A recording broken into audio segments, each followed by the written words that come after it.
Hi, I'm Brian Jordan, and you're watching On Deck with Tyler Redmond. So I got a call that said, this is Susan Bailey. And I said, yeah, but I'm sorry, I don't know a Susan Bailey. She goes, I'm Henry Aaron's secretary. And I went, yeah. She goes, Henry would like to talk to you. I said, yeah, okay.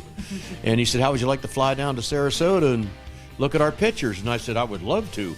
He said, well, when can you do it? Jokingly, I said, tomorrow. He goes, okay, we'll take care of that. I'll meet you at the airport in Atlanta. Susan will have the arrangements. And then I get on a plane with Hank Aaron and fly down to Sarasota.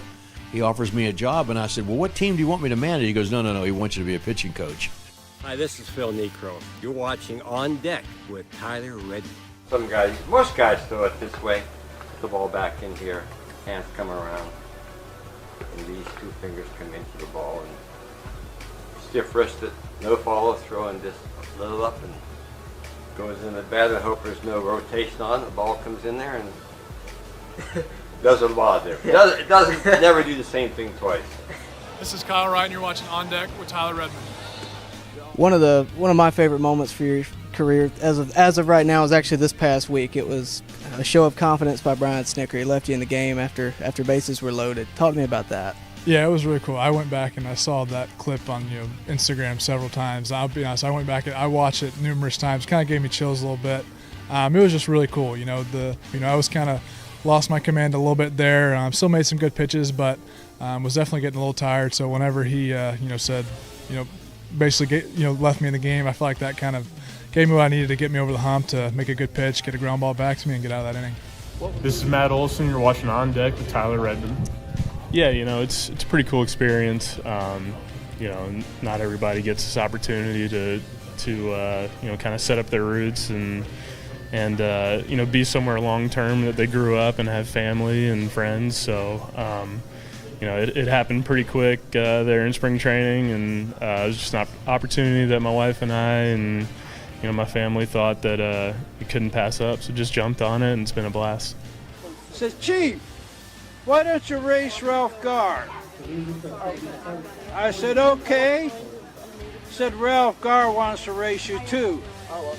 So we started on the first base line on the outfield line. We started, bam, took off running.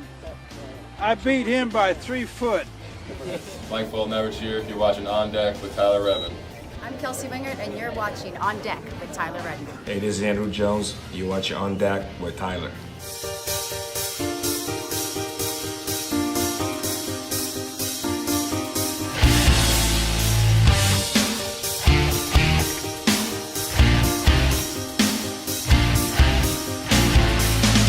Hello, baseball fans. You're watching On Deck with Tyler Redmond.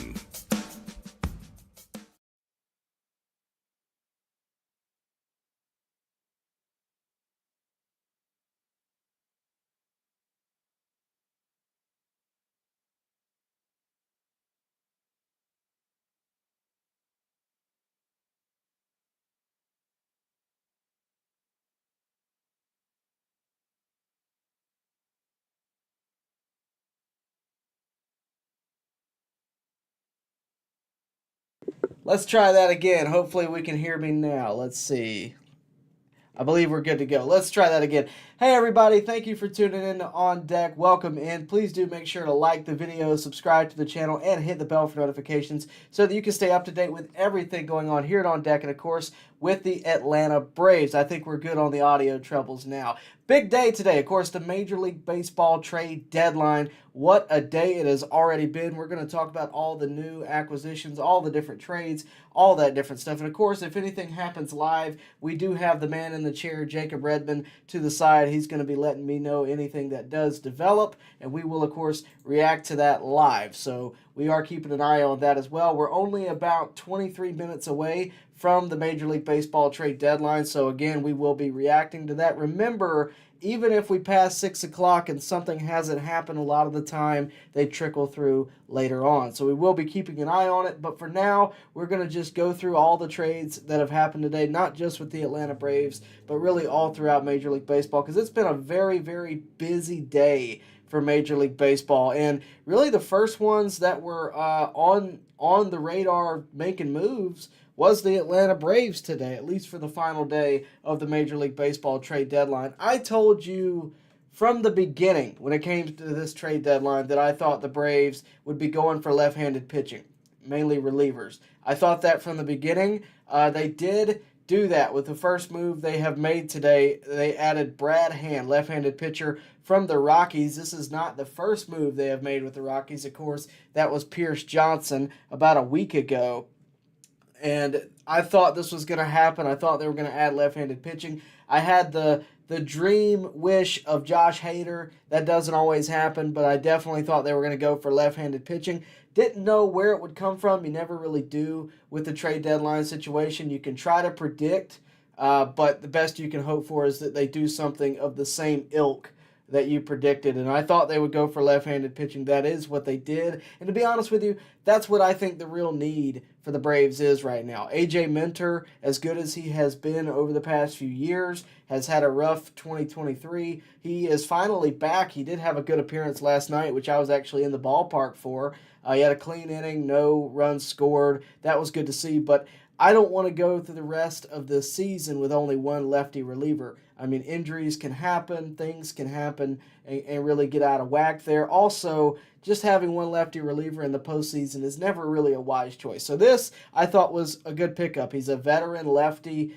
Brad Hand's been in the game for a long time. He's actually officially, and this is from the unpaid intern Jacob, the first ever player to play for every NL East team. So just an interesting note on Brad Hand there. This season, he's got a 4.54 ERA, 35 2/3 innings pitched, 41 strikeouts. He does have a pretty good rate on the strikeouts per nine, 10.3. His strikeout per walk rate, though, could use some improvements at 2.56. I think we need to see some improvement with the walks. Do keep in mind he has been pitching in Coors Field. I told you the same thing about Pierce Johnson. I think both of those guys are likely to have much better futures than they have past when it comes to the year 2023. Pierce Johnson was actually asked about Brad Hand to the Braves today. And he said, quote, elite reliever, 131 saves in the big leagues. He's got 10 years in. That happened earlier this year on June 17th. He's a three-time All-Star. He's pitched in the World Series, pitched in the playoffs. So basically, the guy's been around the block. He knows what he's doing. And I think this is a good veteran to have in the bullpen, a good guy to turn to. And I think will only benefit the Braves in the future. If it doesn't work out, I don't think the Braves lost very much here. The Rockies received right-handed pitcher Alex Barger, not really sure how that's pronounced, but it's a prospect. I don't think the Braves lost a huge name there. The Rockies got something back. The Braves got something now. That's how I look at it. But no, I think this was a good move. I think the Braves would only benefit. Their pitching has gotten better. They've gotten better from within in a lot of ways. Of course, we know that A.J. Minter came back, but there's only going to be more returns from injuries. We've seen Max Fried through a bullpen session today. He could return as early as Friday. Not saying it's going to happen, but it could happen. So it's just something to keep in mind there. Kyle Wright is hoping to be back by September. We can hope for the best there. But no, I think Brad Hand is a perfect solution to the left-handed pitching problem. I think they could go further. There is more that the Braves could do. One interesting note, Eduardo Rodriguez apparently invoked a no-trade clause. It's a 10-team no-trade clause to stop the trade from the Tigers to the Dodgers. So it could be a case where the Braves jump in the last minute and snag a starter if that's something they're actually looking to do. Rumors have been out there that they were in on Verlander. We'll talk about that in a minute, but I never thought that was going to be a move that the Braves actually did, at least not on first guess. It's something they could have done, but I just didn't see it. And obviously we saw now that he's going to the Astros. But beyond that, I think you look at the case now, and if the Braves could get a starter, we'll take it. I didn't think that was going to be their first go-to thing at the trade deadline, just with all the starters coming back. And really, all the starters that the Braves already have that aren't necessarily in the big leagues, I don't know how much a starter at the trade deadline would really improve the situation right now. So that is just something to realize. But beyond that, no, I think Brad Hand is a perfect solution to the left-handed pitching problem. And make no mistake, it has been a problem. I think this helps the bullpen. And Mark Bowman gave a list earlier of all of the candidates for possible trades or possible relievers for the 8-man pen if that's where the Braves want to go. Right now you have Iglesias, Jimenez, Minter, Dylan Lee whenever he returns, Brad Hand now, 2 lefties there, Colin McHugh, Pierce Johnson, Kirby Yates, Michael Tonkin, Heller, and of course Daysbel Hernandez. You also have Jesse Chavez, who is on the 60-day IL currently, and Anderson as well, who are both on the injured list. They too could get into the fold if need be. So the Braves bullpen is a little deeper than I think we have become accustomed to, right? You look at it and you go, well, there's some names there. They haven't necessarily been the most reliable, but they have been very good. Raisel Iglesias, I think, is a good closer. I think we could improve there, obviously, if we had gotten Josh Hader. But it doesn't seem like the Padres want to move Hader. Basically, the attitude around Hader, I definitely think the Braves were pursuing him, and that was my whole message from the beginning. It wasn't so much that they were going to get him. I thought they had a chance. But I think it was more so they should pursue it. And I have no problem in saying that. They should have pursued it. He's the best left-handed reliever out there. So I think that was definitely something they needed to look into. But the Padres are, by all accounts, according to the sources that we have, asking for way too much. He is a free agent at the end of the year. There is no guarantee that you sign him beyond that. So if they're asking for everybody's top dollar, not to mention the Padres added Rich Hill and G-Man Choi today, so it's not like they're sellers. They believe in this year. I think it's a bit of a ludicrous decision. I mean, they're only 3 games out of the wild card. I get all that. But why not maximize your assets? And to be honest with you, it doesn't seem as if they, have the best chance to make it through the postseason. So very interesting case. I would have loved to have seen Hader come to the Braves. It may still happen. We do have 15 minutes until the trade deadline. If it happens, maybe I'll completely flip around what I'm saying right now. But no, I think Brad Hand, at least when it comes to Alex Anthopoulos, I think Brad Hand was not only the right move, I think it's a very good move. And look, comparisons can be drawn to Richard Rodriguez in 2021, who came in and stabilized the bullpen in a lot of ways. Didn't make the postseason roster, but he stabilized the pen in a major way for the remainder of that season. So very interesting developments there, but that's kind of what I thought on the Brad Hand deal. Of course, let me know what you think in the comments below. We're going to get to your comments. Have no reason to go anywhere tonight. We'll be here as long as you guys keep me here. The Braves do play a game, though, so we may be off by then. But no, we want to be here as long as you guys are making this a quality broadcast. We're going to be here. Please do me a favor and hit the like button. That really does help the channel out, helps it grow. And also, if you're new here, if you're just here for the trade deadline, please do consider subscribing. I think why not? We're baseball content. If you like baseball, subscribe and be a part of the On Deck community. Also, make sure to hit the bell for notifications and all of that good stuff. But no, a lot going on today. I mentioned earlier that the Padres added Rich Hill and G-Man Choi from the Pirates. So the Pirates are officially sellers. We talked about that the other day, that they would more than likely be sellers, and they have turned into that. I think the Padres adding Rich Hill and G-Man Choi are good pickups. Those are 2 very good players. Of course, Rich Hill, we all know his nickname, but G-Man Choi also from the Pirates, I think that's a really good pickup for them. If they have a late season burst, then you're obviously going to see why they didn't sell here. So just something to look at. The Blue Jays added shortstop Paul DeJong from the Cardinals. Cardinals received prospect Matt Swanson, very close to Swanson. I'm not sure if I'm pronouncing that right, but I think that's pretty close. No, I think the Blue Jays are picking up the pieces from what the Cardinals fire sale was. Of course, Bichette is injured. So Paul DeJong there is a good pickup. The Blue Jays do have a chance of making a run. I think that's a solid pickup. I think that's more of a necessity than it is them going, ooh, let's get something extra. I think the majority of it is really them picking up the pieces and taking advantage of the Cardinal season that has been very minuscule in what they have done. One of the big ones that we need to talk about, the Astros added Justin Verlander, former Astro, former Cy Young Award winner for them, and not to mention just the success he's had with them over the years. From the Mets do receive Astros number 1 prospect Drew Gilbert and number 4 prospect from the Astros Ryan Clifford. So big news there. Don't want to forget the Scherzer trade. That did not happen today. It happened a couple of days ago. But the Rangers received Scherzer. The Mets received Luis Angel Acuna. So that was pretty interesting. As a Braves YouTuber, that was a pretty interesting name to see. Let's talk about the Mets for a minute because a lot of people are really focusing in on the Mets, and rightfully so. The Mets are one of the biggest talking points when it comes to this trade deadline because we all kind of figured they would be sellers. I think they got a few extra names they could afford to lose. And to be honest with you, it wouldn't surprise me in the next few minutes if we see that happen. But a lot of people are saying with the Scherzer and Verlander trades, well, the Mets got back what they needed to make this make sense. Let me remind you, Max Scherzer is owed $57 million through 2024. That's the remainder of this season and the complete season of next year. He has exercised his option, so that is official. He is owed $57 million through that time.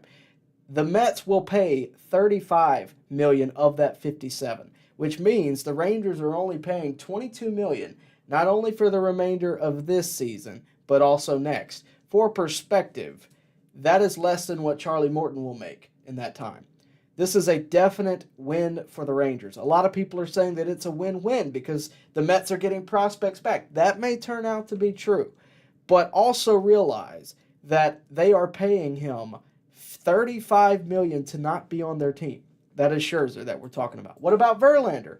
If he does exercise his option, which he has not yet, he will be owed $93 million.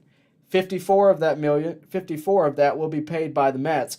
$39 million paid by the Astros. So what I'm saying here is that there's a lot of people saying that the Mets have struck gold when it comes to prospects. They're really stocking up on prospects. It's a win-win. Mets didn't really lose that much. They got rid of 2 40-year-old pitchers to not be on their team anymore, and they got back all these prospects.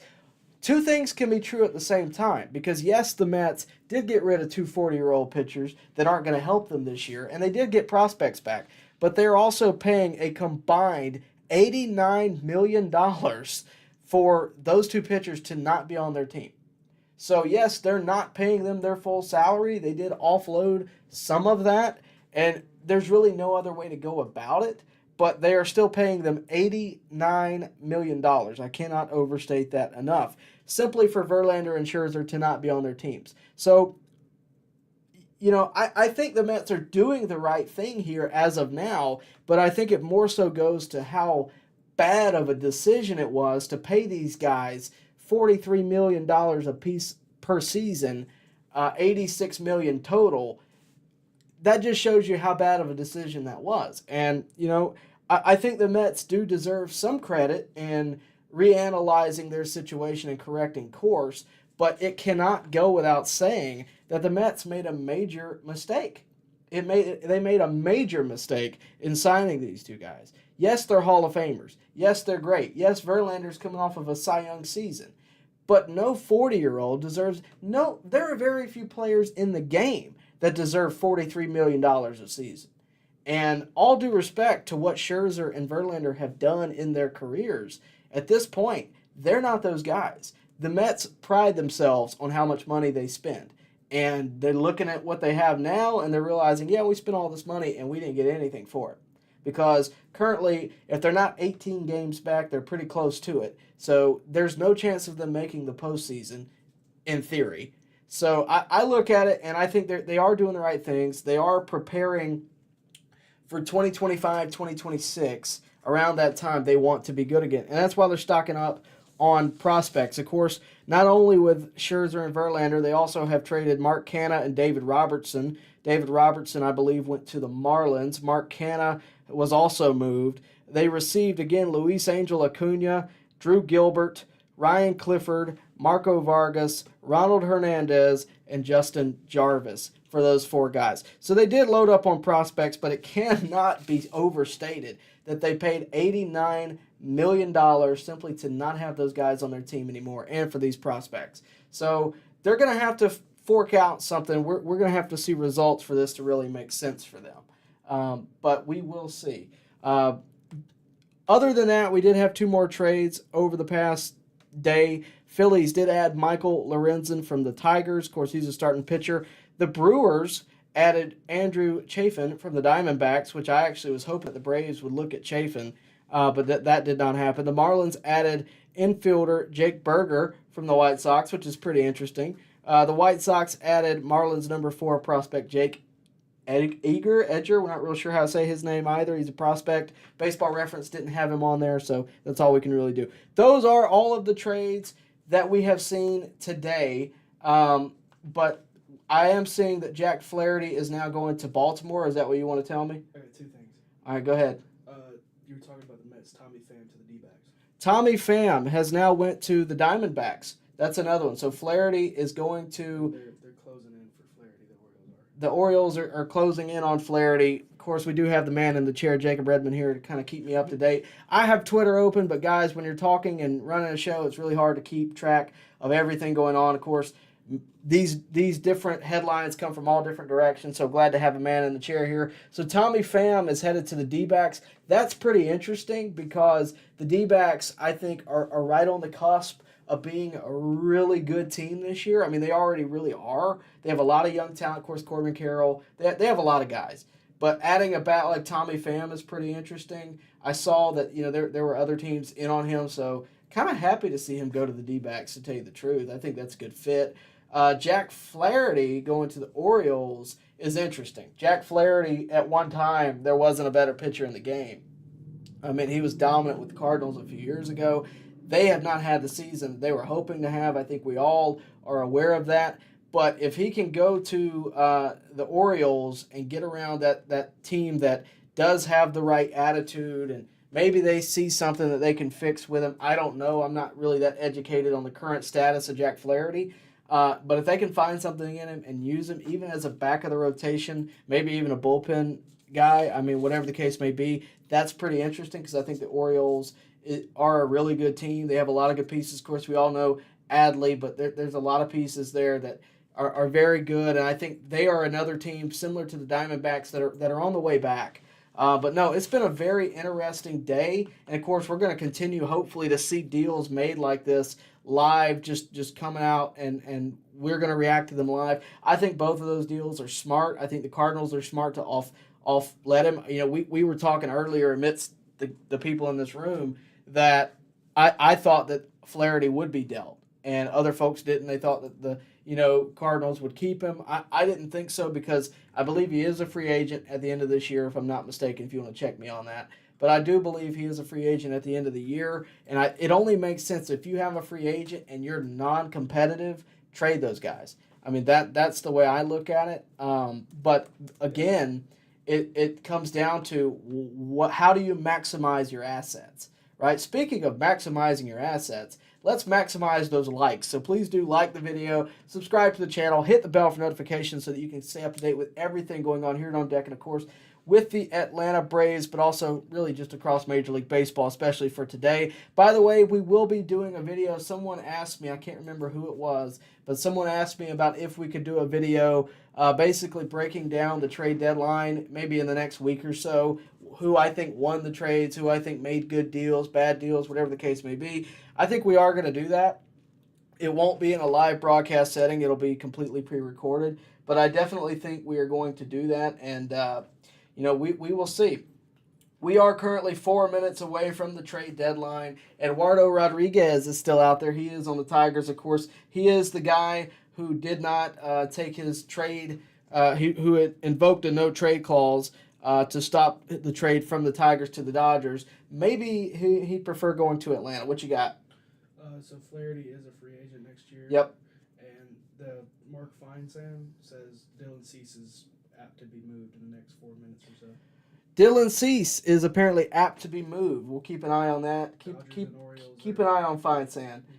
We're following it, but no, it's very... Look, a lot of folks are going to say, oh, well, it's 6 o'clock, it's over. Guys, I remember being here at the same time a few years ago, and at 6:15 we heard that Richard Rodriguez was coming to the Braves, and Jorge Soler was like right at 6 o'clock. So I think that yes, we have 4 minutes, but don't go away in 4 minutes. There still could be some trickling through that the paperwork didn't go through until the very last minute. 6 o'clock is the deadline, but a lot of times we don't hear about stuff until well after. So do hang around. We aren't going anywhere. Remember, though, like the video, subscribe to the channel, hit the bell for notifications so that you can stay up to date with everything going on here On Deck and, of course, with your Atlanta Braves. We are still keeping an eye on all of the sources that we have on Twitter, websites, whatever the case may be. We are keeping track best we can.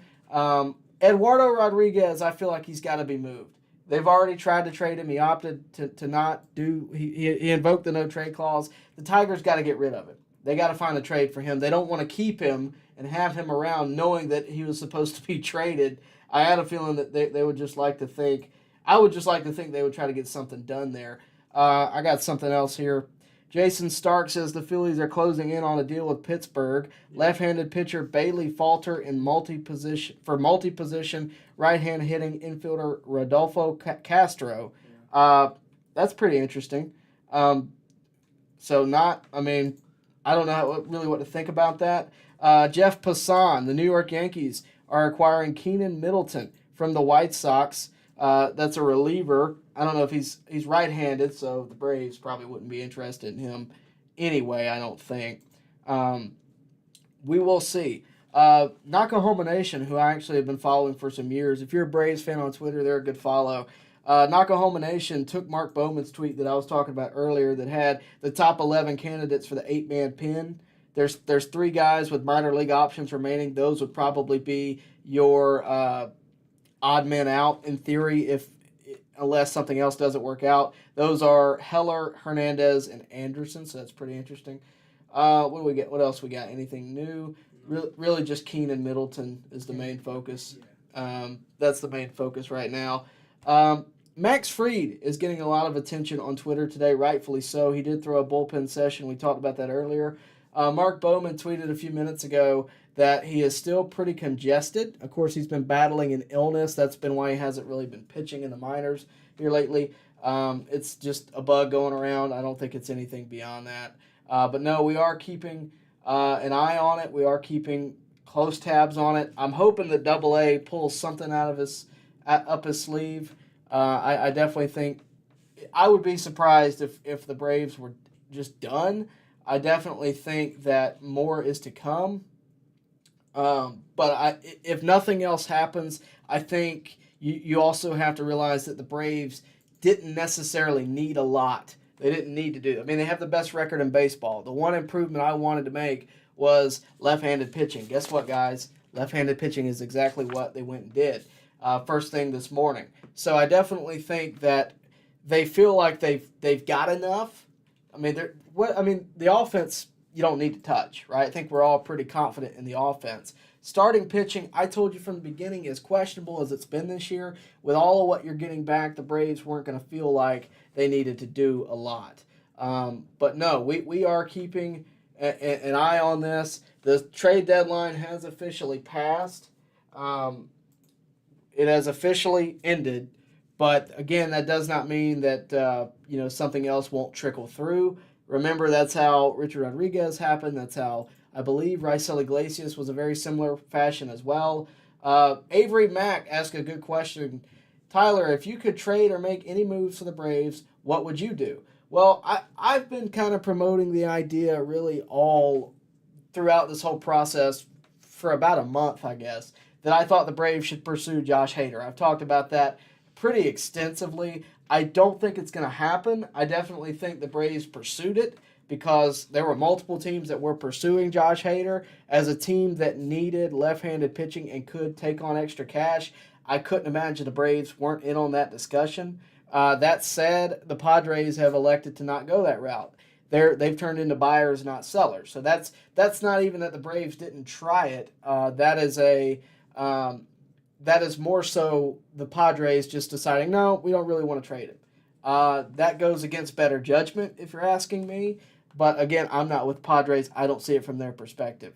But we will see. Again, we are keeping an eye on Twitter. We are seeing anything that we can. Dylan Cease, that has ended. Dylan Cease will not be traded. So that is according to John Morosi. I don't know if that's simply because we've passed the deadline or if that's just Dylan Cease he's not going to be traded. But according to John Morosi, that is final. He will not be. Remember, Super Chats do get you priority. They get you first to the line when going through comments. Once we know that the trades have kind of died down, we will go through that and see see kind of where we are. But right now, we're just kind of getting the fallout of the trade deadline and seeing what else is going on. Eduardo Rodriguez's reasoning for invoking his no-trade clause with the Dodgers has been revealed. He cited a desire to remain closer to family on the East Coast. So, I'm just throwing this out here. If we wanted to go get him, when I say we, if the Braves wanted to go get him, they are on the East Coast. And could be a candidate there if they wanted to sneak in and get him. Now, if they did have that thought, they would have had to have already made this happen. We'll, of course, keep monitoring to see if that's going to be the case. Nothing new has dropped, but, of course, we are keeping an eye on it. I do think it's interesting that Eduardo Rodriguez's reasoning was to stay close to family. I find that pretty interesting. That's why he didn't want to go to the West Coast. That's why a lot of people talk about Shohei Ohtani. That's why he won't come to the East Coast, because it's so much easier to travel, frankly, back to Japan or wherever the case may be from the West Coast. But Dylan Cease stays in Chicago. That is what we do know. That is what is official. He will not be leaving.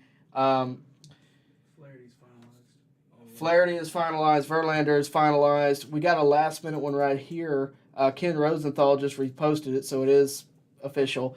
Mets have traded reliever Dominic Leone to the Angels. League source tells the Angels were another team that kind of came out of nowhere to be a buyer, right? We all kind of expected they might sell, they might trade Ohtani. You remember those discussions? I was kind of skeptical on that. I didn't think they would, just mainly because Ohtani fills out the ballpark for him every fifth day. But no, I didn't think that, and they've now turned into buyers, which is pretty interesting, especially considering they're down Mike Trout. I find it very interesting. But no, there is a lot going on here where, again, these are the deals that I told you might trickle through after 6 o'clock. It's only 6:04. We'll give it till about 6:30 before I'm really confident in saying it's all done. So I definitely think some more is going on. Right now I'm going to just kind of go through and see what comments I see and see what, Jacob, if you want to go through and just find, I guess, quality comments, actual questions, not conversation. If you just kind of weed it through for me and just pull up something for me. But no, we have a lot going on. Again, keeping an eye on Twitter, keeping an eye on Ken Rosenthal, on The Athletic, all these guys that have a front row seat for this. That's what we're following. It's hard to kind of keep track of everything that has kind of just happened. I mean, we know Jack Flaherty is gone. Okay, Tigers did not trade Eduardo Rodriguez. That is official. He will not be traded. So Dylan Cease is in Chicago. Dominic Leone to the Angels. Tigers keep Eduardo Rodriguez, which I don't know how that dynamic is going to work, to tell you the truth. If I'm the Tigers and I just tried to trade Eduardo Rodriguez and all of a sudden now I have to keep him, where do you go from here? That's pretty interesting. Is he a free agent at the end of this year, Eduardo Rodriguez? Find that out for me. So he's a free agent 2027. So they do have him locked up. They could get more for him next year, I guess. But he invoked his no-trade clause. So very interesting. It's rare that you see that. I mean, it's not impossible, but it's rare that you see it go public that he invoked a no-trade clause. So just a very interesting set of circumstances, I guess. But no, so a lot has gone on today. If that is the end of the trade deadline, what a trade line it has been already, although there is still possibilities that this goes on further. Did you find anything on comments? Somebody asked about your store. Oh, somebody asked about the store. We'll talk about that later. I don't know what the question is. But yeah, I guess we can go ahead and promote it real quick. The On Deck shop, might as well. If you go check this out, the QR code remains on your screen at all times. We have shirts, we have stickers, we have hats, we have pennants, we have anything you can want with an On Deck logo. I will check it out. I saw something about a beanie. I'll see if I can fix that for you best I can. But we will do our best to fix that. But no, go check out the On Deck shop. Guys, if you wear this, you are officially my best friend. So please go check that out. The link is down below if you need it. And the QR code will remain on your screen. It's right over there. So please go check that out. Thank you for that. If you do buy from it, we really appreciate the support. And The biggest way you can support the channel right now is liking the video, subscribing to the channel, and of course, hitting the bell for notifications. We're so close to 5,000 subs, and I really want to get there before the end of the year. The biggest thing you can do, though, is liking the video. So please do that sooner rather than later. Let's see. Joe Wild says he really likes the hand trade. Tyler, Hader was probably too expensive, plus the Padres didn't sell anyone. Well, yeah, right? I mean, the other day, when I first presented the idea to go pursue Hader, it was under the assumption that the Padres were going to do what the Mets just did and kind of reanalyze themselves and say, yeah, we're not going to compete this year. But no, the Padres are determined. They say, we're spending in the top 3 in the payroll for this season. We're going to go all out. We're going to try to win this thing. And I respect that in a way, but I also think they could have really stocked up on some other things had they done it, because Hader is not guaranteed to be in San Diego past the season. He could re-sign, but he is entering free agency. They have yet to lock him up. It's just not a guarantee that he will be back. So I find it interesting they didn't decide to trade him. They're buying into this season. We'll see how it works out for them. If they win the World Series, it obviously was the right decision. But if they don't make it to the postseason, it obviously was the wrong decision, although that is debatable. I believe we are getting to the point of the night where we can kind of assume that this is it. Although Alex Anthopoulos has been known to work all the way up to the end, we are keeping an eye on it. And we will, of course, if anything happens, we will follow it. Okay, Mark Bowman, it's official. No last-minute deals for the Braves this year. They built a lot of bullpen depth and got a backup infielder they needed over the past week. So, yeah, they've handled their business already. Their business was done with I guess, Brad Hand earlier today. So let's look at that. Let's talk about what the Braves have done this trade deadline. And you can call it the trade deadline today. You can call it this past week. But they have done a lot over the past week. Of course, they added Nicky Lopez earlier this week. I thought that was a solid pickup, mainly for his defense.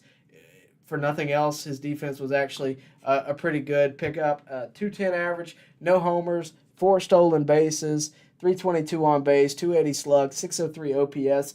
Again, his offensive numbers are not going to blow you away, but he is a really good defender. And being that your only backup for middle infield right now is Braden Shoemake and Vaughn Grissom, probably a good idea, just in case someone was to get hurt, to have a major league level replacement. I don't think there's anything wrong with that. I think Nicky Lopez fits the bill.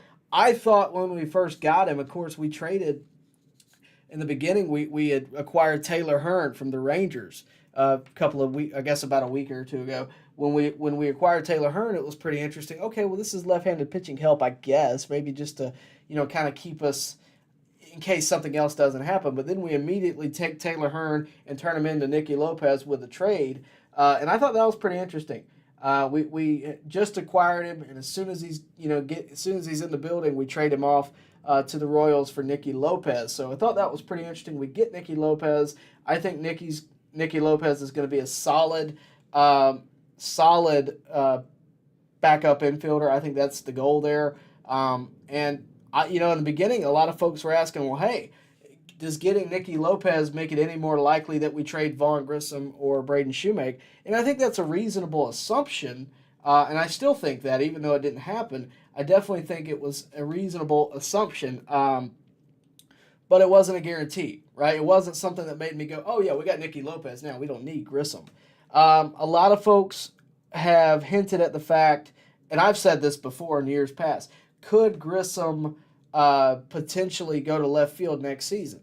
I definitely think now that is an option, because if Orlando is locked up for 3 years, 2 to 3 years, and you're not paying him very much, you're going to want to keep him, especially if he's hitting like he has all season. I mean, he's hitting just around 300. He's got a few homers, but he's a consistent bat in the lineup. If he's doing that, you want to keep him there, especially if you're not paying him hardly anything. You want to keep him there. When it comes to Grissom, I definitely think left field could be an option. And a lot of people are going to disagree with that, but I definitely think left field could be an option. We all know his defense at shortstop is lacking. And I think if he were to be moved to left field, take the pressure off of him defensively, his offense is there. I think his offense is fine. He's hit well in Gwinnett. He has obviously hit well at the major league level for stretches. I think he could very well be your left fielder. You wouldn't have to – you'd cut cost by eliminating Rosario, even though a lot of Braves fans probably wouldn't be too happy about that. I do think you eliminate costs there and you grow from within. So the idea of putting Grissom in left field, I am not against. Now, if they don't do it, I understand why, because he's never played it in theory. He's never, especially never played it at the major league level. So I can understand that. Also, I could also understand if they just wanted to keep Eddie Rosario. I could completely understand that as well. So it's all about what the Braves see best fit. It's not necessarily going to be, just a given that, okay, well, Orlando Arcia is here. We're going to put Vaughn Grissom in left. It's not a given. But especially if they want to keep Rosario, which is a possibility, because they're not paying Rosario a ton of money either. He's had a much better 2023 than he did 2022. So it's all possible that we kind of just stand where we are coming into next season. It's not a guarantee that they're just gone. But we'll keep an eye on that. That's all we can really do. I do have another trade that I need to get out. Marlins acquired Josh Bell from the Padres for Garrett Cooper. Wow. They just switched first baseman. They just switched first baseman. That's G-Man Choi's a first baseman. They got him today. Yeah, that's different. That's yeah, I don't know what to think about that. Is there any player to be named later? No, it just says Marlins acquired Josh Bell from Padres for Garrett Cooper. Sources tell The Athletic. So, no. Okay, correction. This probably makes more sense. There's an immediate correction. Ken Rosenthal corrected himself. Marlins acquired Josh Bell from Guardians. Yeah. So, not the Padres, which makes much more sense, because I would have been looking at this going, hey, why are the Padres selling now? He was on the Padres the other day, or last year. Maybe, yeah, from Guardians. I think he just slipped up. No worries, Ken, we're not mad at you. Marlins acquired Josh Bell from the Cleveland Guardians for infielder Gene Segura and infield prospect Khalil Watson. So Gene Segura is heading to the Guardians, which is interesting. They're still competing, so that's pretty interesting. They also pick up a prospect, and Josh Bell is headed to the Marlins. And the Marlins, a lot of folks kind of overlook the Marlins, I think. In the NL East, they get very overlooked because they were so bad for a long time. I mean, they were the Nationals, what the Nationals are now for a long time. But they're on the come up. They're what the Braves were to me in like 2018. Right on that edge of being a legit contender. And the Braves made it to the postseason in 2018. Of course, they lost to the Dodgers in the NLDS, but they were there.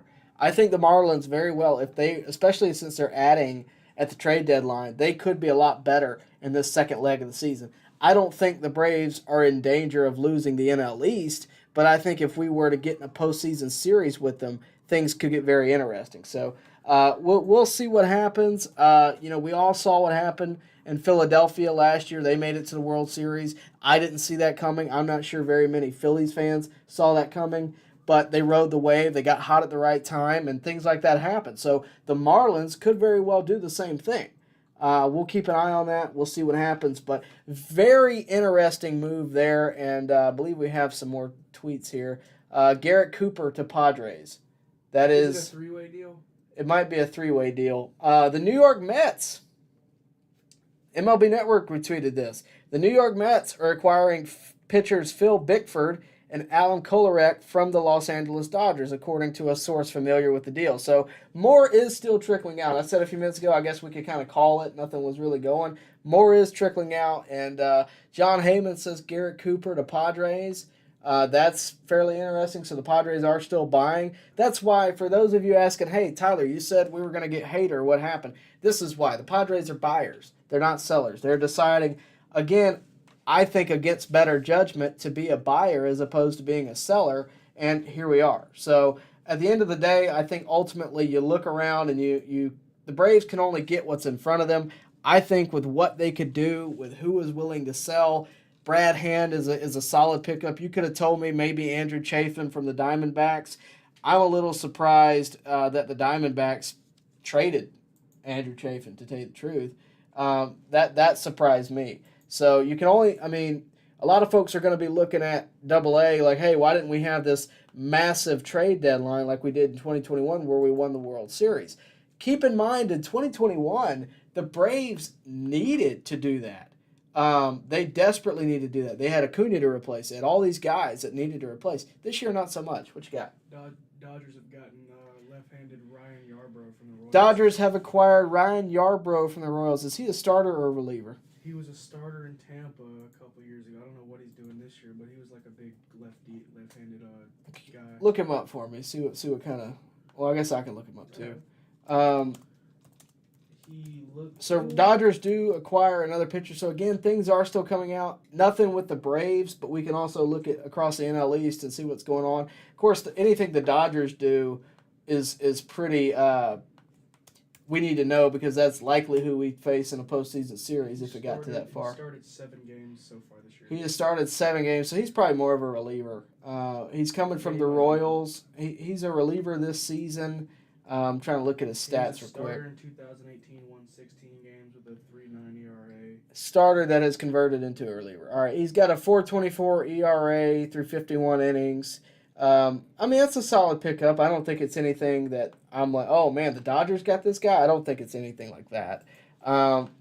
More is still coming out, so we are keeping an eye. Marlins acquiring Ryan Weathers from the Padres for Garrett Cooper. So Garrett Cooper is going to the Padres. They are trading Ryan Weathers from the Padres to the Marlins. So the Marlins are really adding on here, which is pretty interesting. I see in the chat Luis Arai to the Red Sox. No way. See what you can find on that. I haven't seen anything to confirm that. A lot of folks are saying they want to Duvall. I'm right there with you. I can understand why you would want him. I think everybody that was a fan of the Braves in 2021 would rightfully want Duvall. He's a great hitter. I think he'd fit in with the club. But the problem is there's nowhere for him. You know, he's an outfielder. Luis Urias to the Red Sox, according to Lady Braves 1993. Okay, the Dodgers. Again, I haven't seen anything to confirm it. If you want to send a link, I'll click it, but I don't see anything to confirm it. But granted, there's a lot going on here. So the Dodgers added their pitching depth by acquiring Ryan Yarbrough from the Royals after sending relievers Phil Bickford and Adam Kolarek to the Mets. Yeah, so they sent a couple folks to the Mets, and then they just strengthened their pen last minute. Why this is coming out last minute is very odd. Maybe they were just sitting on this waiting to put it out at the last second. Very odd that all this is coming out last second. Jeff Passan tweeted it, huh? Let me see. I saw Passan. Yeah. He's like the one guy I don't have on notifications, which why I did that. Yeah, I'm about to change that. Sorry, Jeff. Didn't mean to. Luis Urias. Yeah, all right. So the Boston Red Sox thank you, Lady Braves, are acquiring infielder Luis Urias from the Milwaukee Brewers, sources tell ESPN. That's a pickup. That is a good pickup. The Red Sox are competing too. I mean, that's the other thing. I mean, the Red Sox are right there. The whole AL East is competitive. I've said for a long time that I think the NL East is one of the most competitive divisions in baseball. I don't think that's the case this year. I think the Braves have kind of run away with it. The AL East has really taken that back because they were for so long, and I think they're kind of back to that. But we'll see. Isn't everybody over 500? Yeah, I think everybody's still over 500 in the AL East. I mean, it is a very competitive team. If you're in the American League and you're not in the AL East, you pretty much have to win your division to make it to the postseason. I mean, the wild cards are coming from the AL East. Yeah, is it the Guardians that are number one in the Central? Because they're like under 500. Whoever's under 500 in the AL Central is under, who's the first place, is like under 500. Yeah. All right, let's see. A lot of you folks are active in the chat. Remember, super chats, especially on days like today, we have a lot of activity in the chat to really just limit how much we have. Super chats are the best way to get your name out there, put you front in line, and that's just the best way we could really narrow it down. But we do have a lot of activity in the chat today. Really do appreciate that. But what a trade deadline this has been. Let's see. Vision says, just got to Truist Park. Checked in thinking I'd hear a last-minute trade. Was hoping for bullpen, even a starter, just pitching, especially since we don't know how Max and Kyle will be. Oh, well, at AA we trust. I think they have a pretty good indication of how Max Fried is going to be at this point. Kyle Wright's a little bit questionable. I'll agree with that. But I would also say that ultimately, with Fried the way he is, I think we pretty much know because they're talking about him being back early as Friday. The only thing keeping him really off is he has like a sickness, more like a flu type illness. But if you get Fried back, even if Wright doesn't come back, you enter the postseason with Fried, Strider, Elder, Morton. I guess who would be your fifth guy there? Fried, Strider, Elder, Morton. Who am I forgetting? A load of other guys. You have A.J. Smith-Shawver. You have Mike Soroka. You have. What did you say? Fried, Strider, Elder, Morton. I'm forgetting somebody. I know I am. Kyle. Well, yeah. I mean, outside of Wright. If you enter the postseason without Wright, you still have multiple selections that you could go to. Jared Schuster, Dylan Dodd, if you really wanted to go back that far. I mean, you have a list of guys that could be potential candidates. Corey Carter says, Padres are living in denial, but they went so hard at their last deadline, they are still invested.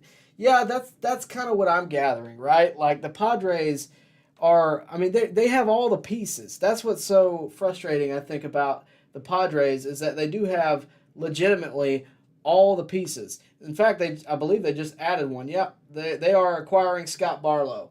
Barlow is one of those names that was out there from the beginning of the trade deadline. He was out there.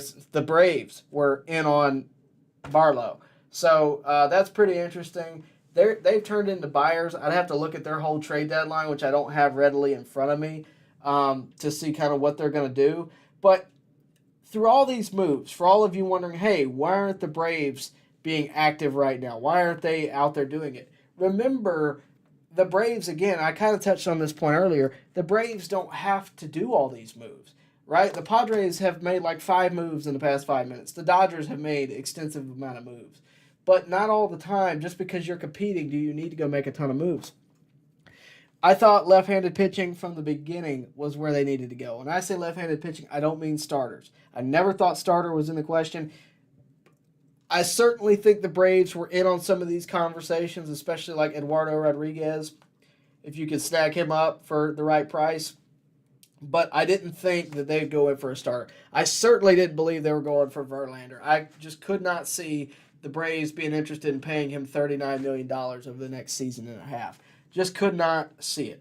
That said, I always thought the left-handed pitching would be the target. I still think that was the goal, and I think they accomplished their goal when they got Brad Hand.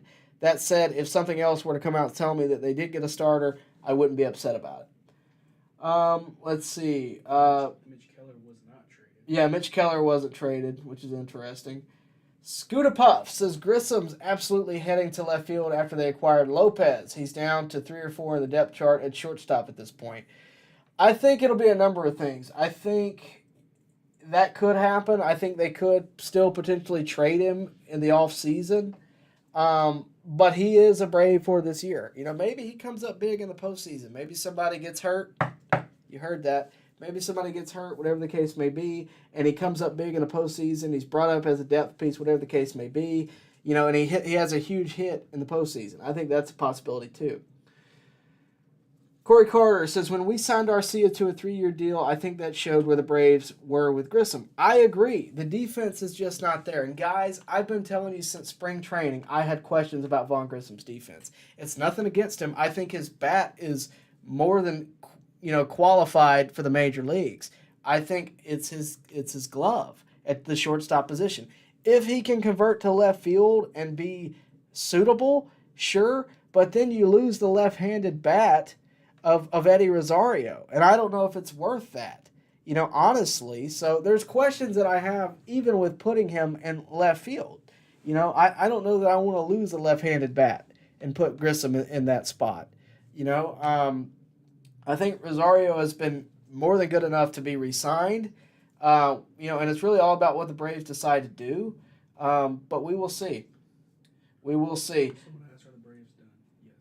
Tim Pinnell, are the Braves done? According to Mark Bowman, that is the case. They might throw me a surprise, but being that it is 6:27, we haven't heard anything. I believe the Braves R&D done. They finish the trade deadline, last move being Brad Hand, and that was really early in the day. And to be honest with you, when I read it, I was like, all right, well, that might be it. It wasn't let's see what else they do, because they definitely need to do more. In 2021, it felt like they needed to do more, right? In 2021, it really felt like they got to go get someone to replace the level of Acuna. They got Jock Peterson very early. Later on, they pick up Jorge Soler, Eddie Rosario. I don't know if you remember this, but they traded Pablo Sandoval to get Eddie Rosario. They pick up Duvall, which was exciting. And then in the last minutes, they get Richard Rodriguez. So it was bam, bam, bam, bam, bam all day long. And we were live for a lot of those. We went live, I believe, after the first one, which was Eddie Rosario. We were talking about that, and then the other ones were rolling through. I believe that's how that went. But today, they get Brad Hand. They already got Pierce Johnson, both from the Rockies. Nicky Lopez was a solid pickup. I think the Braves did what they needed to do. They didn't, if I were to give them a grade, it would be a B, right? It wasn't like they went out and got somebody that was just stellar.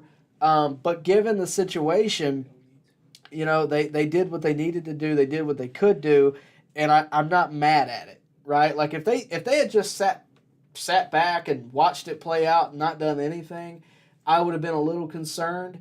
But I think they did what they needed to do. They got left-handed pitching help. They got a backup infielder. They can give the other guys off time. I think they've yet to put Nicky Lopez on the 26-man roster. I think he'll be in the minor leagues for the time being. But if need be, not to mention if somebody were to get hurt, whatever the case may be. So Josh Bell, the full trade is for Gene Segura and Khalil Watson. So Marlins they're playing for now. So that has nothing to do with like Bigford, and I thought that was like a three-way deal. No, I don't believe it's a three-way deal. I don't think so. Okay. Let's see. Chris Kaysen. From what I've understood from this year so far, Brad Hand is a solid closer. I can imagine where he performs even better being in a real legitimate team in Atlanta. There's truth to that. I wouldn't call him a closer, at least when it comes to being in Atlanta. We have a closer. I think the Braves are sold on Raisel Iglesias, and they should be. He's been solid.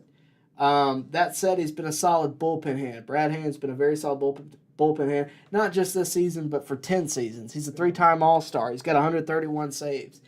He's been around the block, and I think he can bring a lot of wisdom to a bullpen that does have a lot of young guys. And if you don't believe me, go down that list that Mark Bowman tweeted earlier of the 11 candidates. Not very many of them have a ton of time in the majors. Some of them do, but, the Hellers of the world, the Daysbel Hernandezes of the world. There's a lot of guys there that haven't played in the big leagues that long. And I think he can bring some wisdom. I think he could really help A.J. Minter more than anybody, because A.J. Minter was counted on forever in the early part of this season. I said multiple times I thought he was overexposed because he's the only lefty we got, And in a perfect world, you'd still have Tyler Matzik. That is not the case. But we'll see.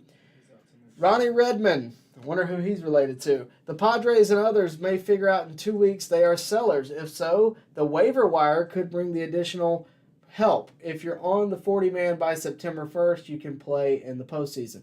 That is true. So this is the trade deadline, the outright trade deadline, but there is still the idea of a waiver wire. Not to say that we're going to get Hader off of a waiver wire, but we might be able to get some additional help from it once some of these guys realize, But we have the best record, so we'd be last to. Yeah, we also have the best record, so we would be last to pick from the waiver wire.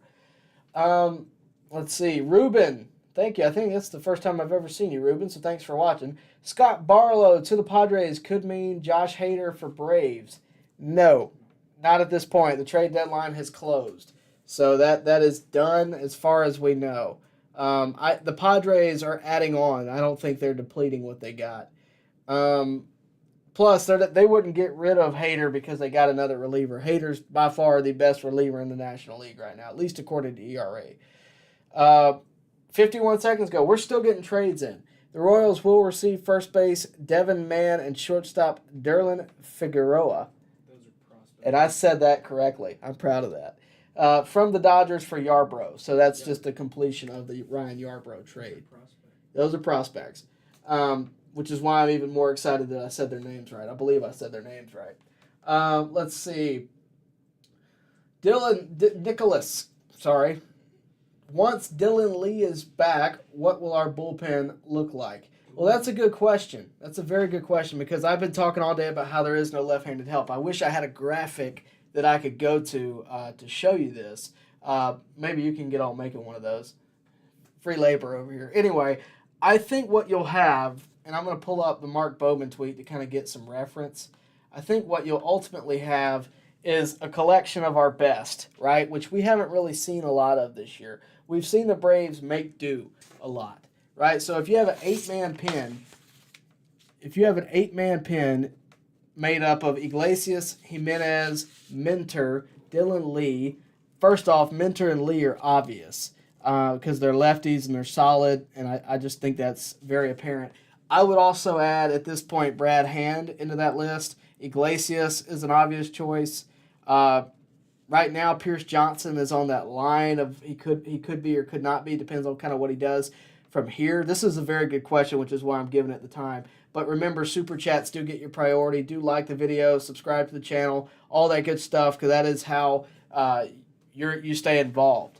I think Michael Tonkin is a solid choice, and that's due to his long relief ability. I think Jimenez has been really good. I think he's an obvious choice. So that puts you up to 6 with Minter, Lee, Hand, Iglesias, Tonkin, Jimenez.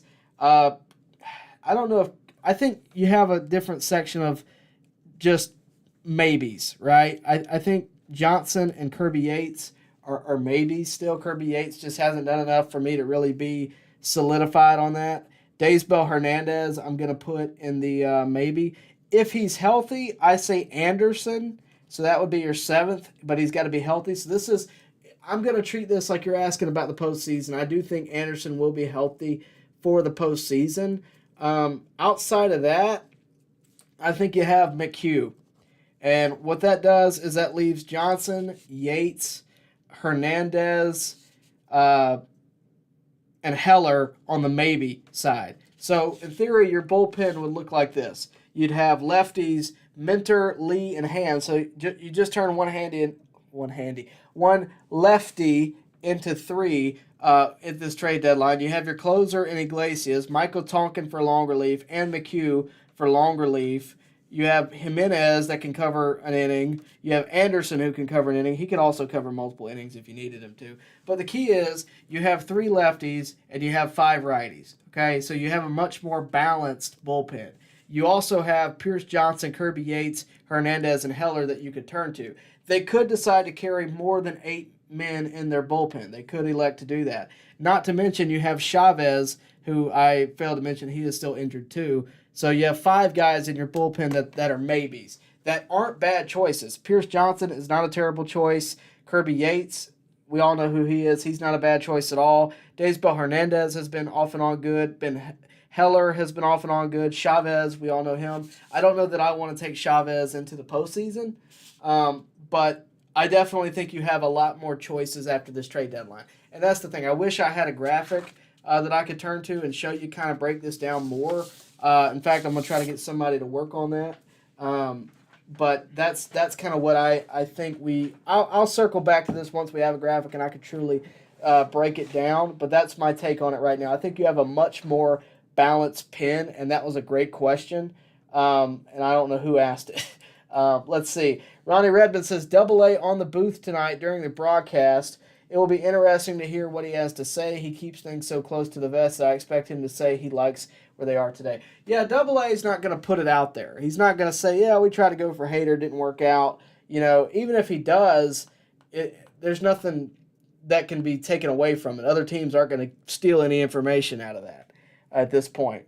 I think all the tweets now are basically, this is very interesting. The Guardians will release Gene Segura. He's owed the rest of his salary this year, $8.5 million for next season, plus a $2 million buyout for 25. If there's a team that needs a solid infielder with a bat, Gene Segura would be it. Not that the Braves do, but that would be a good waiver wire pick. I I don't know. Look up his stats for me. The Royals will receive right-handed pitcher Henry Williams from the Padres as part of their return for Scott Barlow, per source. Williams is San Diego's number 10 prospect, so the Royals are receiving prospects for Scott Barlow. No surprise there. At this point, you're kind of just listening to where it trickles down, what the consequences of the moves. I think all the big moves are pretty much done, but it'll be interesting. Let's see. Corey Carter, Braves have built themselves for a long run of success. All the people who want huge trade line deals can get ready for a lot of disappointment. Well, there's one way to look at that, but I also think, it's not just that the Braves have built themselves. If they needed to make moves, they would. It's more, they have built themselves for this long road of success. I completely agree with that. But I also think they're looking at themselves going, well, we don't have any real problems, right? The bullpen's a problem. I'm making it one. I think they look at their team and go, well, if we have one weakness, it's the bullpen, but there's nothing really to strengthen offensively. Everybody hits. They had a historically great first half. There's just nothing wrong with it. So, we'll see. Matthew says, I haven't seen yet. Where are Brad Hand's stats for Colorado this season? Do I even want to know? They're not that bad, to tell you the truth. They're not going to be 2.5 ERA, but they're not bad by any stretch. I probably... Yeah, he plays in Colorado. You have to keep that in mind, as always, with anything. But no, I looked them up earlier. I don't need that. I looked them up earlier. They're not bad. I think it's a 4.5 ERA. I think that's what I... Yeah. Where's my sheets of paper? Give me my sheets of paper. 4.54. Yeah, 4.54 ERA, 35 innings pitched, 41 strikeouts. The strikeout per 9 is pretty good, 10.3. Strikeout per walk rate, 2.56. Walks per 9 is a 4. That's really, when you watch Brad Hand, when he comes to the Braves, what you need to be paying attention to really is the walks. If he can limit walks, he's going to have a very good stretch there. They're also going to have Fred McGriff in the booth tonight, according to Jake Hobby. That'll be a good watch. Brand new Hall of Famer. According to Jeff Passan, the MLB trade deadline is over. So it is over. He says he is going to have a date with an ice pack and some extra strength Tylenol. So good on Jeff Passan. I think we can finally say that we know where everything is. We know everything is. So that's where we are. We are going to keep following your comments. We are going to keep seeing what you guys have to say. Remember that Super Chats do get you priority. They get you moved to the front of the line. That's just the way it is. Otherwise, I'm kind of just cherry picking from the chat here. Earlier in the night, Joe Wild says we basically lost nothing this trade deadline for what we got, which is good. That's another thing that I failed to mention, so thank you for that. We really didn't lose much. The biggest thing I think we lost was the prospect Alex Barger. That was today. Other than that, I don't think we lost anybody. It was all cash. Taylor Hearn was cash. Pierce Johnson, I don't know what do we trade for Pierce Johnson. That happened the other day, and I've already forgotten it. I'll take a look at that. But no, you're absolutely correct. We did not lose very much at all, which is a great thing for Braves fans. We didn't have to trade anybody to get what we got, and we strengthened our pen, and that was the one weakness. So, still looking here. Man, when did this happen? All right, Pierce Johnson for Victor Vodnik and Tanner Gordon. So that was the biggest loss, Victor Vodnik and Tanner Gordon, but nobody that's impacting us now. So Victor Vodnik was a pretty good prospect. He's been a prospect for us for a while that we've all kind of looked at, but not surprised to see him traded here, to tell you the truth. All due respect to him, I'm just not surprised the Braves are moving to do something big now. We'll see. I think ultimately what you have to look at is what the Braves needed and what they got. They needed left-handed bullpen help. I told you that from the beginning, and I'll stick with that. And so far, that's what they went and got. Pierce Johnson was a righty, but I think the Pierce Johnson trade opened up the conversation for the Brad Hand trade. So same team. I think that it was that kind of helped that go. Remember, Super Chats do get you moved to the front of the line, and they're the best way to get me to answer your question if you have one. Remember, also, please do like the video, subscribe to the channel, hit the bell for notifications so that you can stay up to date with everything going on here at On Deck, and, of course, with your Atlanta Braves. And this was mentioned earlier, but go check out the On Deck shop. The link is down below. We have stickers, we have shirts, we have hoodies, we have beanies, we have hats. We have anything you want with an On Deck logo. It is on the channel. I'd really appreciate you going to check it out. And if I see you somewhere wearing this thing, me and you are officially best friends. No doubt about it. That said, let's go ahead and answer some more questions. Matthew Brittingham says, was I the only one excited to watch the Mets tear their whole team down?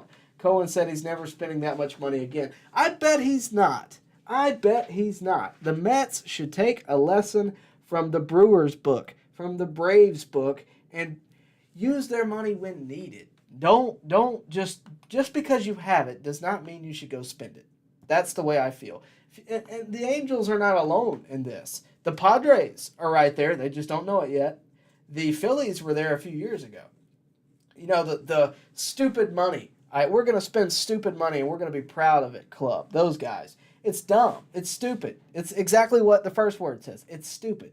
You're going to go out here and spend $360 million, whatever it is, on your payroll, and you're not going to be $380 million on your payroll. Billion. No, not billion. Per year? Yeah, per year. Yeah. Anyway, you're going to go spend $383 million on your team per year, and you're not going to be able to. You're not even competitive because.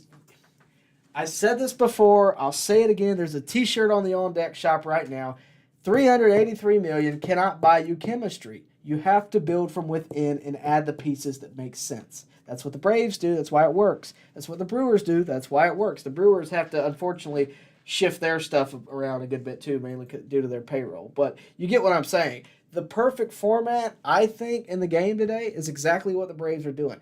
Feel free to disagree with me, but they have the best record in baseball. They didn't have to go crazy at the trade deadline, and they're built for success for a very long time.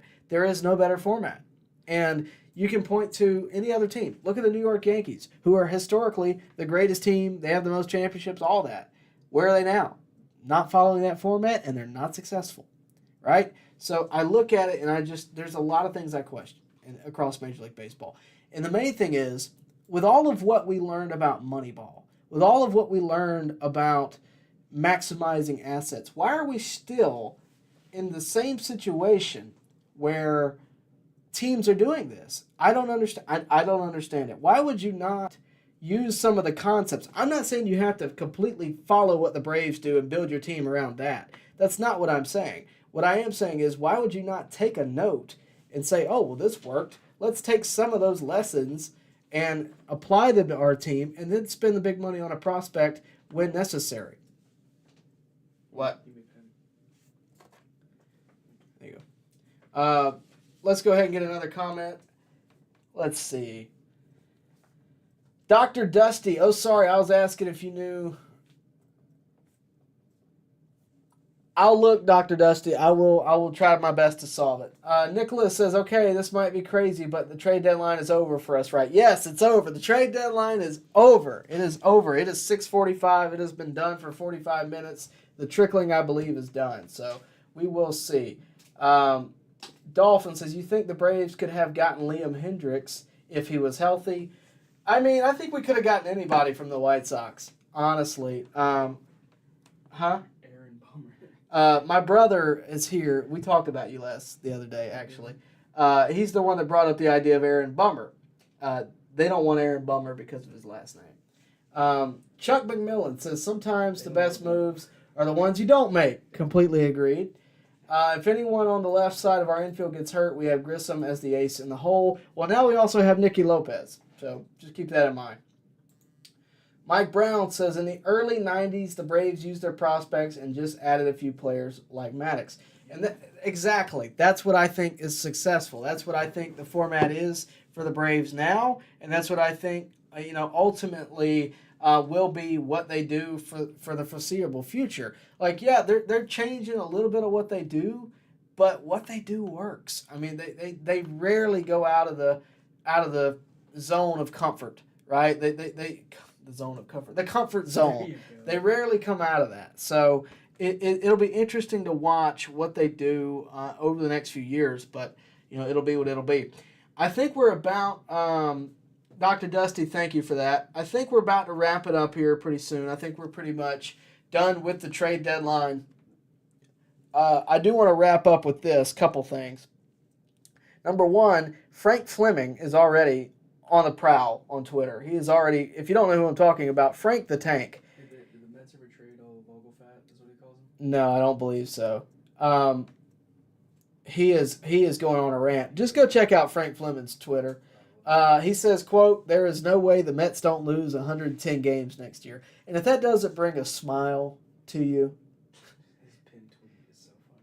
then I don't know what to tell you. But no, at the end of the day, I think we're good. I think the Braves did the right thing at the trade deadline. They didn't go crazy. They didn't, that's what they needed to do, and they did it. And, we'll see what happens. Matthew, you're just going to have to go look for yourself. I can't repeat it. Dolphin says, what would you grade the Braves trade deadline, Tyler? It's funny you asked this. I said this earlier. I said if I had to give the Braves trade deadline a grade, I would probably give it a B. Because, again, they didn't get the deal that I thought they should in Josh Hader, but they did what they needed to do. They got left-handed pitching, and they did what they could do. That's ultimately what you hope for. It's not, it's not what... They couldn't get what another team was not willing to give, right? Josh Hader, they wanted whoever knows how much. And I thought we could take on the money if the Padres were going to sell, but they didn't want to do that. So that's up to them. You can't get what they won't give you. Brett Walters says, what is your opinion on Vaughn's future? Some don't think he is a shortstop. I think he's a second baseman. I definitely think his glove was better at second base, but if he's a second baseman, he's not going to be with the Braves. Not in the foreseeable future. I just don't see it. That said, if he is, he could be traded. He could be a second baseman. I think he could possibly, at some point, be a left fielder. I think that is possible. But we will see. I think with Vaughn, I think let me put it this way. If the Padres were willing to trade Hader, okay, I'm not saying we go volunteer and Vaughn first thing, but if they said, look, we'll give him to you if you give us Alex Barger and Vaughn Grissom, I think the Braves would have made the deal. Yep. That's what I think. It's not a knock on Vaughn. It's just if something had come along, the Braves are in a position where they would have made that deal. And, it didn't happen, but I think if another deal came along in the offseason, that would happen. But we will see. At this point, Hader would be, you just have to sign him. It wouldn't be a trade situation. Last trade that I've seen, the Yankees have acquired Spencer Howard from the Rangers. So we still have another trade coming in. The Yankees have acquired Spencer Howard from the who? From the Rangers. He has a 10 ERA. He's not, he's just a... Yeah, okay. I don't care about that. Yeah. I'm just I think we're pretty much done with the trade deadline. All the big moves have come through. We're pretty much wrapped up there. I did want to leave with a couple notes. Again, just kind of recapping what has happened. I wish I had a list of things I could go to. But Braves added, of course, Brad Hand from the Rockies. The Rockies received right-handed pitcher Alex Barger. Pierce Johnson the other day. They acquired Nicky Lopez. So the Braves, I think, had a solid trade deadline.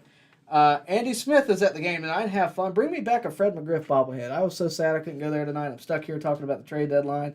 I actually really want that bobblehead. I'll probably have to go buy one. Padres add Rich Hill and G-Man Choi from the Pirates. So the Padres are adding on to what they already have. They added more later. The Blue Jays added Paul DeYoung from the Cardinals. Cardinals received right-handed pitcher Matt Swanson. Astros add Justin Verlander from the Mets. The Mets received number 1 prospect and number 4 prospect from the Astros. Thought that was a win-win deal if you don't consider the $89 billion that the Mets are losing just for those guys to not be on their team, which is crazy. Don't forget the Scherzer trade. Rangers did receive Scherzer and Mets received Luis Angel Acuna. Phillies added Michael Lorenzen from the Tigers. Brewers add Andrew Chafin from the Diamondbacks. Marlins add Jake Berger from the White Sox. White Sox add Marlins number 4 prospect. Eduardo Rodriguez, I think, might be the story on the day. to tell you the truth. Invoked a no-trade clause to stop a trade from the Tigers to the Dodgers. If we get to the postseason and the Dodgers have everything except a starting pitcher, everybody's going to look back on that trade and be like, man, if they had just gotten Eduardo Rodriguez, they'd been a World Series champ. And that's exactly how I look back at 2020. That's exactly how I look back at 2020 with the Braves. If they had one more starting pitcher, I think they would have won the World Series. I'll stick by that. We had Tommy Malone. Yeah, Tommy Malone and Robbie Erlin. Smith the Great says, sure, you could get a starter or high-powered reliever. The price way too high. Glad AA kept his chips. I agree there. And that's kind of been the attitude for the past few years. Appreciate that, Smith the Great. Corey Carter says, bandwagon fans want Ohtani, and as soon as things turn bad, they will be gone. The thing is, everybody that was on Ohtani, were we ever in? Did you ever see a legit article, a Ken Rosenthal, Mark Feinsand, anybody of those caliber people say that the Braves were talking about trading for Shohei Ohtani? John Morosi, anybody, John Heyman, any of those guys? No, you didn't, because it was never going to be what the Braves did. I told you that extensively. I did a whole short video on it, and then I did an even longer video on it explaining in great detail why Ohtani wasn't going to happen. It's not because Ohtani's not a great player. He almost hit a homer last night against the Braves. He is a phenomenal player, a one-of-a-kind, a unicorn, as they call him. He is an absolutely great player. The reason they're not going to get him is because, number one, in free agency, they're not going to pay that. Number two, in trade situation, the Braves don't have the prospects to land him. Also, the Angels didn't trade him to anybody. So the Braves are not going to get him. They're not going to get him in free agency. Just accept it. It's not going to happen. He doesn't fit the system. He doesn't fit the format. They're not going to do it. And to be honest with you, I wish I had that pie chart still right here. If you added Shohei Ohtani to the Braves payroll, it would look something like this. Okay? No exaggeration.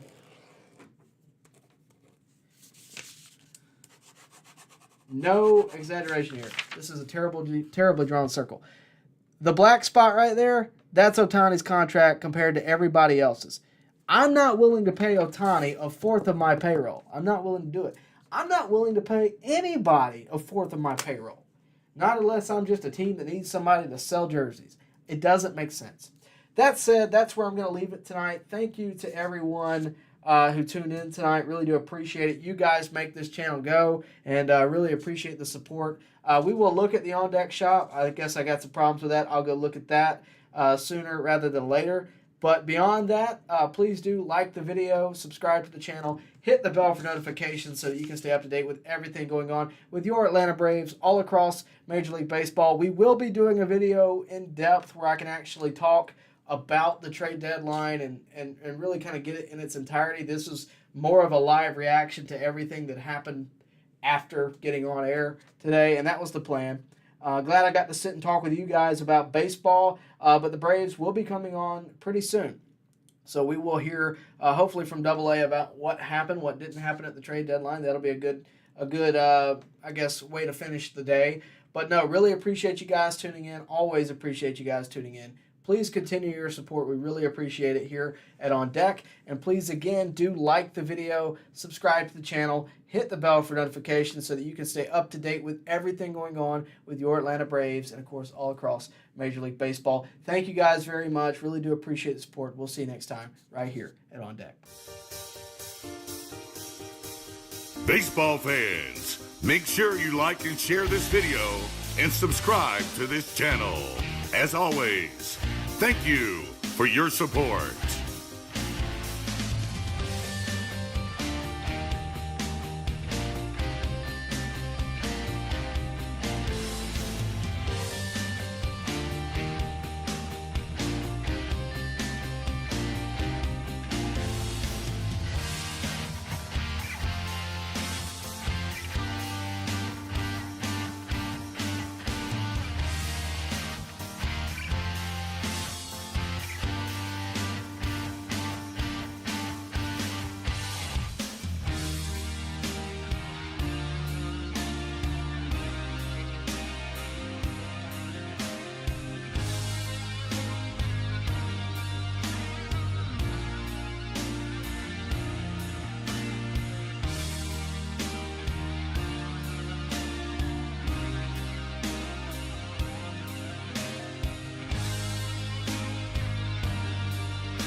Let's talk about last year for a second. I mentioned this moment to you right before the interview.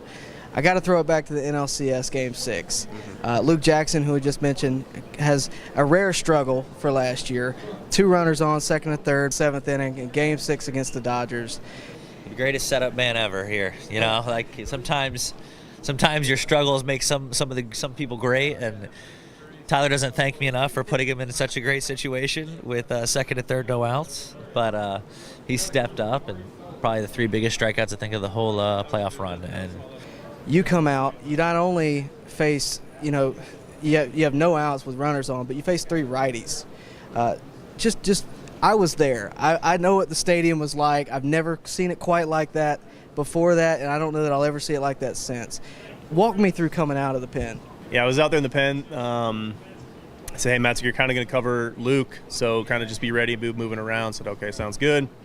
And then I saw Luke getting into a little bit of trouble. And so I turned it on in the pen, and, I just wanted to get out there and help Luke. I knew that he was struggling a little bit, just didn't have it that night.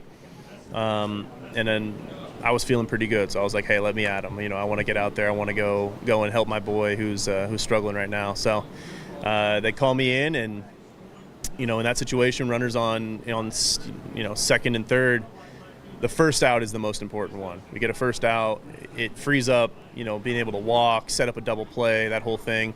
And the best way to do that, get that first out, was to get a strikeout. I don't want to overlook who you struck out. Number 1 being Albert Pujols, who's, at the tail end of his career, but is having a monster year this year. But a legendary hitter. Souza, and then, of course, Mookie Betts. it's one of those things that you'll remember for the 2021 World Series. That inning, those plays, those outs, all huge. I mean, that's one of those moments that you can't replicate unless it happens this year, of course. But again, just a great moment. And did you know then that this team, was going to win the World Series? Is that when you knew, or was it later? When we still had to win that game. I think getting past the Dodgers was a huge task for us. They'd stopped us the year before. But yeah, once we were able to shut down that inning, we trusted. I was able to go back out and get another, an solid eighth inning, and I felt like we were in a good position to win. Will came out, did his thing, and off to the World Series we went.